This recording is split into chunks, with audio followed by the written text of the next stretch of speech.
hiburan aku didatengin preman. Dia bilang harus tutup tempatnya, nakut-nakutin adik aku karena yang megang klub ini tuh adik aku, biar tutup dan mungkin biar aku nggak ada penghasilan. Terus aku diintai sama mobil merah 3 hari juga diintai mobil merah. Terus aku diturunin pendemo. Jadi beberapa kali ada masa yang turun mengatasnamakan aku nggak paham yang berkasus koopek, tapi nama aku dibawa-bawa terus kita tanya salah satu pendemonya, kamu kenapa demo Dinar? Nggak tahu katanya, karena aku cuma dapat uang 50.000 ikut-ikutan aja. Jadi aku kayak iseng aja ngirim orang buat nyari tahu kayak gitu siapa yang ngirimin demonya. Berarti siapa di dalam semua itu? Dalam pengancaman aku ini pengusaha, dan bukan satu pengusaha, ada 3 pengusaha yang aku tahu yang benar-benar nekan semuanya. Kan gini lah, kamu kan berkasus atau saling lapor ya, mereka itu saling lapor sama koopek. Dan aku udah pernah tekanin ke mereka juga, karena seenggaknya aku pernah ketemu mereka dan pernah kenal mereka. Aku minta disampaikan ke musuh-musuh semuanya, musuhnya koopek, aku tidak ikut campur, ini urusan kalian, jangan bawa-bawa aku.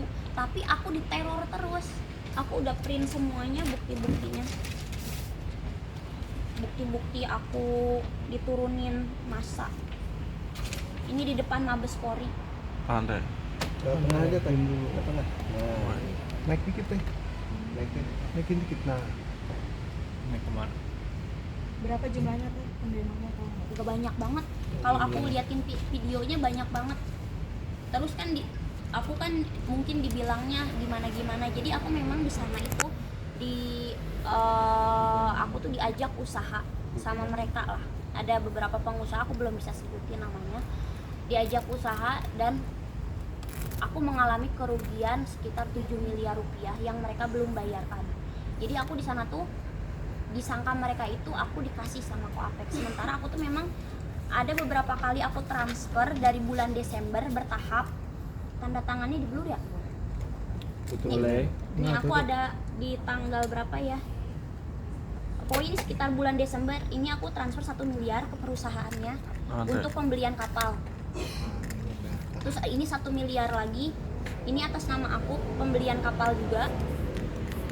Terus di sini ada, ini nama aku ya, ini 1,5 M, ini uang aku. 7 Maret 2024 untuk pelunasan kapal. Terus di sini ini Desember aku ada transfer 1,5 lagi. Nah, jadi terus aku udah ya, yang baru bukti-bukti yang baru aku print itu sekitar 5 miliar lebih. Tapi ternyata kalau dikalkulasiin semuanya itu ada 7 miliar. Dan di sini aku tuh ada join. Jadi harga kapalnya tuh satu set itu 14 miliar. 14 miliar itu aku bagi 2 saham sama salah satu pengusaha batu bara, seorang perempuan. Dan di sini ini nih aku kan kayak nagih, ini dari admin nagih untuk per tripnya. Aku belum pernah mendapatkan uang hasil dari semua yang uang aku invest di sana tuh, aku nggak dapat uang sama sekali. Jadi gini tagihannya. Pantai. Berarti 1% pun belum. Aku 1% pun belum makan uangnya. Dari 7M yang Ini tagihan, jadi ini tuh kapal jalan. Kapal ini jalan, aku yang invest. Ini tuh tarikannya ada 12 trip. 12 trip, satu tripnya tuh hampir 500 juta lebih. Berarti 500 kali 12 tuh udah 6 miliar lebih. Dan ini baru dibayarkan 2 trip. Dan 2 trip ini untuk operasionalnya kapal sama 12 trip. Dan aku ini belum pernah merasakan uangnya sama sekali. Jadi aku di sini maksud aku tuh gini lah. Oke, pengusaha itu pada saling lapor di luar sana. Oke, jangan sangkut pautkan ibarat kata hubungan asmara aku ya. Jadi di sana aku profesional, aku invest. Jadi aku di sini tuh minta hak aku. Jadi jangan terus giring opini lah segala macam. Aku juga nggak tahu status kapal itu seperti apa sebelum aku invest. Kayak gitu. Jadi aku saat ini aku cuma minta hak aku aja dikembalikan. Teh awalnya ada dugaan guna ini, ada kejanggalan apa teh? Mungkin ada kiriman-kiriman apa ke Teteh gitu? Kalau di rumah aku tuh kayak ada belatung sama ada kayak ada apa tuh namanya tuh, ada semut yang gede satu kayak ngotak gitu tapi semutnya gede banget. Terus aku dikasih tahu adik aku, teh kayaknya ada yang nggak beres deh. Nah terus adik aku ini dia sakit-sakitan terus yang cewek. Terus aku bilang, kamu ini perasaan kamu aja kali, masuk angin atau gimana lah, aku bilang gitu kan. Nah kenapa aku mulai ini setelah kerasukan karyawan. Jadi dari jam 12 malam hari Minggu kemarin, dari jam 12 malam sampai jam 6 pagi dia itu kerasukan dan ada sebut salah satu orang yang menurut aku dia mungkin benci sama aku atau gimana. Dia pernah nyerang aku di sosial media juga sih, keluar satu nama kayak gitu. Cuman aku ya udahlah, karena yang kayak gitu nggak ada bukti juga kayak gitu. Jadi aku cuman yang aku di sini yang aku merasa terancam, terintimidasi adalah bukan hanya kiriman guna-guna atau santet yang mereka kirim, tapi yang benar-benar aku dikasih preman, diturunin preman, terus diturunin pengintai. Itu sih yang maksud aku tuh, aku kan cewek, kenapa aku diginiin. Sampai sekarang masih ada teh teror-teror itu diikuti, diintai? Aku kan kemarin sempet kasih tahu ke media. Nah setelah aku kasih tahu ke media, mereka mulai tidak mengincar aku lagi. Dan menurut aku harus speak up karena mungkin aku bakal pergi nanti ke Komnas Perempuan juga sebagai perlindungan aku, karena aku kan nggak tahu mereka bisnisnya di luar itu kan. Aku baru kayak gini, aku kenal Koapek di bulan September tahun kemarin, jadi kalau aku kenal banget dia juga enggak. Dan aku nggak tahu kenapa musuh-musuhnya dia itu neror aku semua kayak gitu, karena aku juga 100% buat tahu keseluruhan Koapek aja aku nggak tahu kayak gitu, karena aku juga harus bekerja, bukan mementingkan ngurusin Koapek kayak gitu. Jadi aku cuma mau kasih tahu ke musuh-musuhnya Koapek kalau kalian neror aku itu salah alamat sih kayak gitu. Dan aku di sini aku cuma mau kasih tahu ke kalian, di sini aku cuma seorang perempuan dan aku cuma bekerja di entertain, dan uang aku aja nyangkut di sana. Gimana ya, aku kan kalian orang-orang kaya yang katanya punya uang puluhan miliar dan punya aset ratusan miliar. Maksudnya kalian orang kaya, tapi kamu menindas, mengintimidasi cuman aku yang bekerja seorang DJ. Selalu dikaitkan Teteh dengan Koapek. Sebenarnya hubungan Teteh sedekat apa sih sama Koapek sampai akhirnya semua dikaitkan, bisnis juga dikaitkan, apa dikaitkan? Ya mungkin karena konten aku ya. Jadi kan aku suka bikin konten YouTube. Jadi kalau di konten YouTube itu kan kita dari konten itu kita bisa menghasilkan uang, betul? Nah abis itu tuh aku memang pas kedekatan aku sama Koapek aku kontenin terus. Tapi kan di ujung sana tuh abis off kamera kita nggak tahu dia pekerja, aku pekerja. Habis kita misalkan abis bikin video makan lah, dia bekerja, aku tuh abis itu bekerja kayak gitu. Hanya sebatas teman konten? Nggak teman konten ya, pasti ada hubungan spesialnya lah kayak gitu. Cuman kan setelah kasus ini maksudnya di belakang itu kita itu banyak pertengkaran yang memang tidak sama visi misi kedepannya itu memang kita tidak kayak dua-duanya keras kayak gitu. Jadi aku mohon banget kalau memang kamu punya masalah sama Koapek, selesaikanlah secara jantan sesama laki-laki, jangan teror akunya kayak gitu. Lapor polisi Teh mungkin dengan kejadian ini kan banyak banget sampai ke rumah, sampai ke kafe gitu. Kan kita kalau lapor polisi kita harus pembuktian yang jelas ya. Cuman kan sementara ini mungkin dalam waktu dekat aku mau ke Komnas HAM atau ke Komnas Perempuan untuk minta perlindungan, karena kan 3 bulan loh aku diincar sama orang, 3 bulan aku diintimidasi sampai aku nggak pede ke media, terus aku nggak pede buat talk show ke TV, itu aku nggak pede sama sekali. Ketakutan? Bukan ketakutan, karena mentalnya tuh udah ditekan sama mereka, diancam. Ya atas dasar keyakinan apa Teteh percaya untuk bisnis seperti ini? Atas dasar keyakinan apa? Jadi aku tuh kayak paralel aja sih, aku kan sambil show DJ, terus aku kan kayak buka usaha klub juga, terus aku pikir oh usaha tongkang ini kayaknya oke juga, aku masuk juga, jadi kayak paralel, aku ikut aja semuanya kayak gitu. Apa yang menarik dari tongkang? Yang menariknya aku lihat di sana ada beberapa pengusaha besar yang mereka itu memang mulainya dari nol juga. Oh kenapa enggak aku mencoba kayak gitu sih. Itu tongkangnya dibarengin sama Koapek apa beda sendiri perusahaan? Beda sendiri dan aku malah joinnya itu sama pengusaha juga, namanya CINT, dia pengusaha batu bara. Jadi memang tidak nyatu sama Koapek sama sekali. Kalau yang panggilan ke Jambi kemarin dikaitkan dengan ini juga. Dia itu jadi apa ya namanya itu suruh mengklarifikasi kedekatan aku sama Koapek selama berapa lama dan hubungannya sejak kapan. Sebenarnya sih agak salah alamat sih kalau menurut aku, karena ya tapi kan nggak apa-apa kalau kita kan dipanggil pihak kepolisian ya kita harus klarifikasi. Cuman kalau buat nanya hubungannya berapa lama segala macem, kayaknya aku kan baru gitu loh hubungan sama dia. Jadi kalau masalah itu maksud aku tuh kurang tepat lah gitu. Dan nanyain bisnis gitu teh, hanya nanyain suhu. Nanyain bisnis juga, cuman kata aku memang membeli dan aku keluar uang, dan saat ini juga ya aku liatin itu invoice-nya kan belum dibayar jelas kayak gitu, dan bisa dicek juga di PT aku belum ada sama sekali. Berarti bisa dibilang bisnis kapal tongkang Teteh itu bangkrut kah sekarang atau masih jalan tapi nggak ada untung? Stuck, nggak disita, stuck aja, nggak jalan. Jadi kayak belum ada kejelasan. Makanya kenapa aku belum bikin laporan atau segala macem, karena memang belum ada kejelasan. Aku kan nggak sembarangan lah. Aku lihat dulu kesana seperti apa. Kalau memang hak aku susah untuk diambil, hak aku susah untuk diperjuangkan, ya mungkin ya aku bakal lapor polisi kayak gitu. Cuman kalau sejauh ini selama masih bisa dikomunikasikan, aku nggak akan lapor. Kan merembet ke bisnis Teteh yang lain, contohnya sekarang gitu, mungkin ada kejadian apa yang hampir membuat Teteh manggil orang itu terus sekali? Wah ya aku sebenarnya udah nggak kuatnya itu kayak tiap hari tuh aku dimimpiin aneh, kayak dimimpiin kayak ada yang merampok aku, ada yang mau bunuh aku kayak gitu. Jadi aku pernah mimpi kayak benar-benar disiletin orang kayak gitu. Jadi secara tidur aja maksudnya tuh dihantuin seperti itu, secara realnya ditekan juga. Jadi menurut aku sih udah saatnya aku ngomong, maksudnya tuh aku sebagai perempuan merasa diintimidasi sama orang-orang fiktif gak jelas itu siapa. Kayak dia datang terus-terusan ke tempat usahanya aku.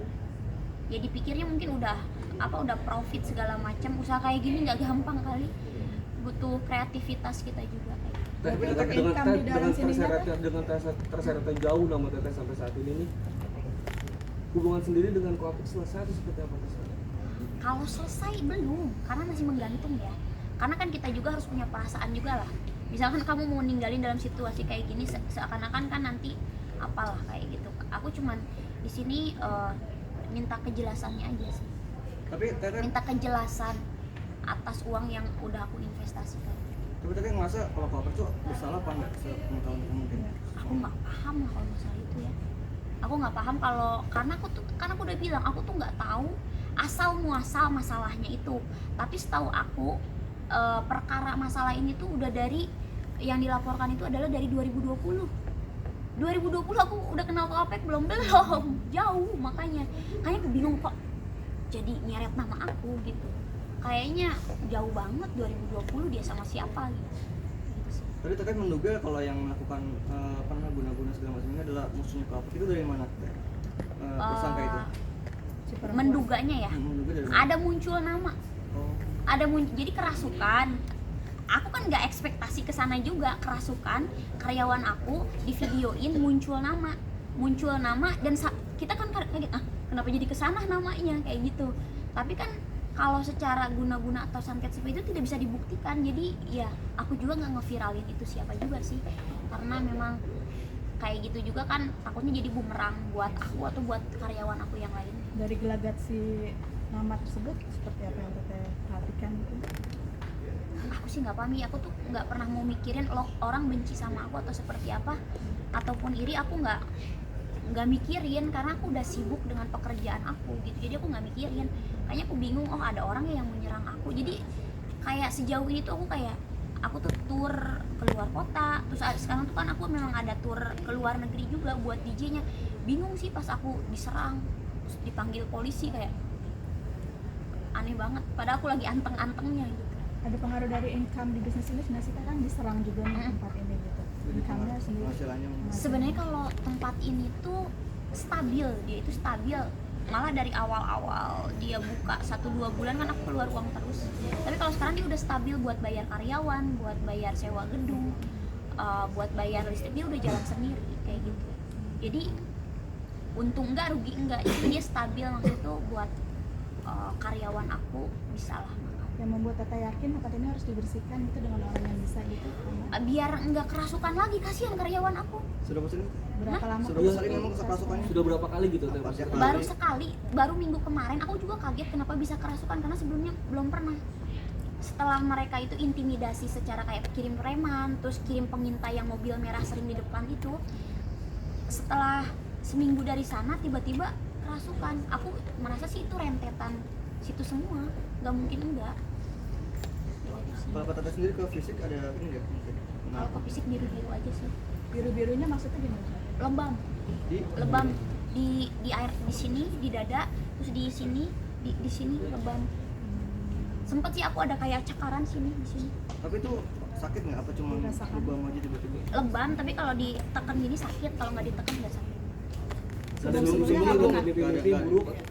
Iya mimpi buruk. Jadi kayak mimpi buruknya tuh ya itu kayak kayak disiletin orang, pernah kayak mimpi disiletin orang, terus ya kayak mimpi banyak lah kayak dikejar-kejar hantu kayak gitu. Lebam-lebam itu baru kali ini atau dulu-dulu pernah? Enggak lah. Berarti lebam-lebam itu munculnya setelah rentetan mimpi buruk itu ya, Teh, atau seperti apa?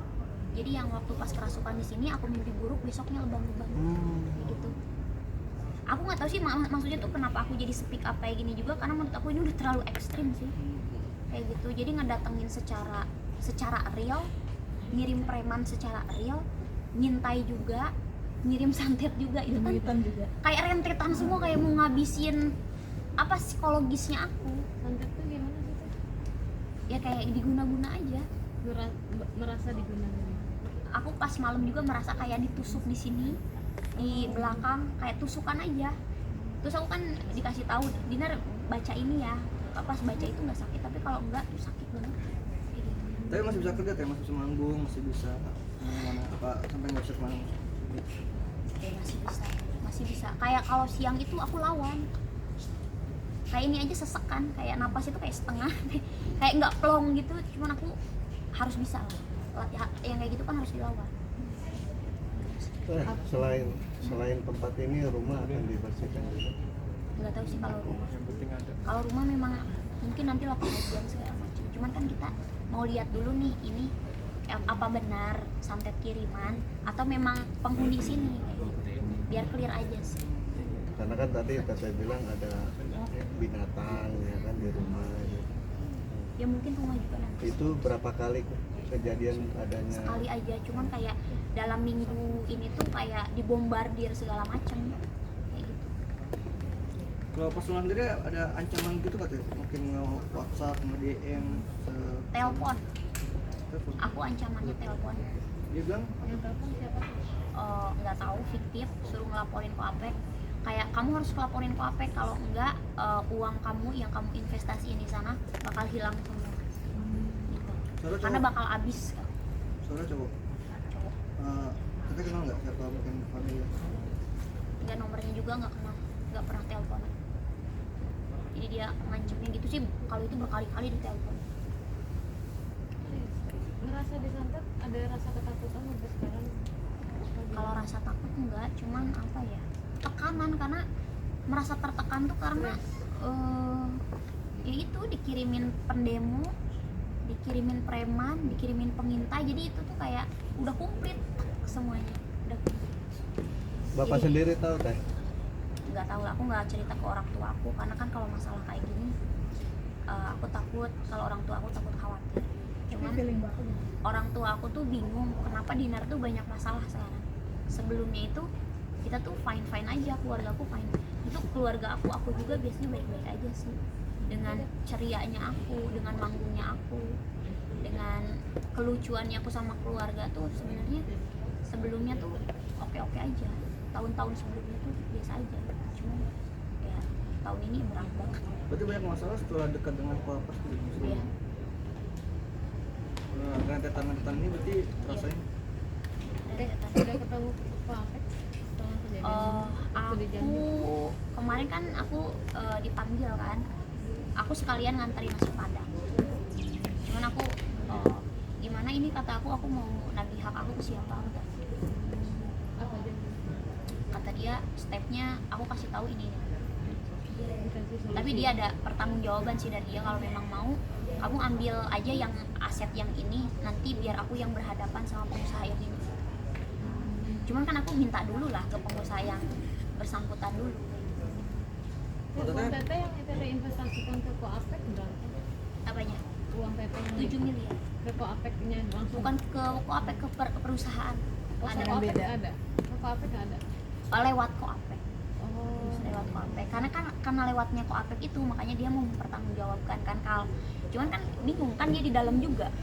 Kayak gitu. Jadi kalau aku sih sebenarnya kalau nggak diserang secara pendemo, aku bakal diem aja sebenarnya, nunggu Koapek keluar atau nunggu dari musuhnya berdamai itu seperti apa. Aku nggak akan speak up ke media juga, buat apa. Cuman kan buat saat ini kenapa semuanya menekan aku, ya aku speak up lah kayak gitu.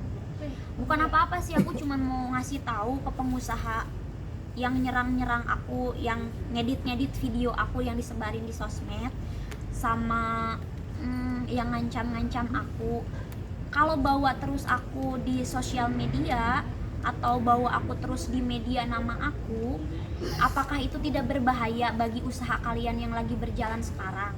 Karena yang aku dapat info, usaha kalian yang sekarang tuh tidak semuanya legal. Katanya ada yang ilegal dan perizinannya kurang. Apa itu nggak bahaya bawa-bawa nama aku kayak gitu? Jadi kalau menurut aku sih selesaikan aja secara baik-baik. Kayak kalau berani ngomong aja, kan kalian laki-laki tuh, ngomong aja sama aku gitu berhadapan, maunya apa gitu. 60 Kayak gitu. Jadi buat apalah ngejelek-jelekin nama aku di media sampai dipotong-potong, mempermalukan nama aku segala macam. udah pernah ketemu belum sih sama orang-orang yang diduga musuhnya Pak Apek ini? Berapa? Udah pernah ketemu belum sih sama orang-orang yang diduga musuhnya Pak Apek ini? Udah pernah ketemu dan baik-baik aja sebenarnya sama aku. Cuman mereka pertengkarannya sama Koapek, ditembaknya aku gitu. Itu yang aku nggak terima saat ini. Kalau air mata mah udah habis, aku capek. bukannya semakin tinggi pohon semakin kencang angin. Ya, artinya ketika banyak bisnis ya banyak juga cobaannya gitu. Aku baru pertama kali ini maksudnya berbisnis kok kayak gini ya, kayak gitu. Berarti ada sedikit penyesalan nggak sih Teh? Mulai Enggak. bisnis dengan hal baru ternyata seperti ini. Kalau nyesel, bukan nyesel sih, lebih baik nggak tahu dari awal aja udah. Lebih baik aku entertain lucu, karena kalau banyak masalah kayak gini keceriaannya aku hilang, kayak cerianya aku tuh hilang, habis, kreativitasnya aku mati. Teh, udah disampaikan ke Koapek ketika kemarin ketemu sama Koapek terkait Teteh ada yang Oh, ngirim intimidasi. ini itu segala macam. Dia juga mempercayai bahwa itu dari musuhnya dia, karena kata dia yang bisa melakukan itu udah musuh-musuhnya dia. Cuman aku bilang, kamu jelasin lah, kan masalah sama kamu, kenapa harus yang diincarnya aku tuh gitu. Cuman kan gak bisa ngapa-ngapain udah. Kita nggak cerita ke keluarga terus yang menguatkan Teteh sampai saat ini? Diri sendiri lah. Wah ya, aku udah capek banget aslinya, cuman ya yang menguatkan diri aku adalah diri aku. Penegasan aja Teh, penggelapan apa sih sebenarnya yang dilakukan Pak Apek? Aku nggak paham kalau masalah penggelapan segala macam, karena kan itu belum terbukti juga. Jadi kalau aku ngomong, wah nggak paham aku mereka itu seperti apa bisnisnya di dalam, Teteh yakin Pak Apek bersalah atau melakukan nggak tahu, Nggak tahu. aku nggak paham, Nggak ngerti persoalannya sama. nggak ngerti, karena itu persoalan yang dituntutnya tuh adalah mereka tuh bermasalah dari 2020. Persoalan Sangkut- kapal tongkang ini. Iya, dari 2020. Adanya aku, mungkin nama Koapek kan di media terangkat, diledakkan lah sama mereka di tahun ini, kayak gitu. Karena sebelumnya juga mereka berkonflik yang sampai, wah itu nggak ke blow up ke media, ada yang sampai mereka saling lapornya tuh parah banget. Tapi mereka nggak di blow up ke media karena nggak ada nama aku, atau mungkin nggak ada nama selebriti lain. Berarti kondisi adik Teteh sendiri bagaimana nih dengan Black Magic itu? Ya gimana ya, ya kita harus lawan, harus kuat. Tapi tapi tak menyesal ketemu Kak Apek. Lebih baik kenal dari awal. Capek. Setelah ketemu Kak Apek jadi banyak masalah gitu. Mungkin kalau mau diambil ininya buat pendewasaan aku atau akunya lebih buat apa ya, buat survive lah kayak gitu. Cuman kayaknya ini terlalu berat buat aku, umurannya aku belum kuat buat terjun di masalah ini karena terlalu, yang nyerang aku tuh pengusaha besar loh. Maksudnya tuh pengusaha besar yang ngapain nyerang aku ini bukan siapa-siapa. Pengusaha besar di Jambi apa di Jakarta? Ada di Jakarta juga, tersebar di beberapa kota. Tapi mereka memang punya uang lah, jadi bisa melakukan apapun. Penegasan aja kan satu kali lagi, status Tete dengan Kak Apek sudah menikah atau belum? Belum, kalau kalian mau tahu. Baik Teh. Berarti Lo- dengan adanya kejadian ini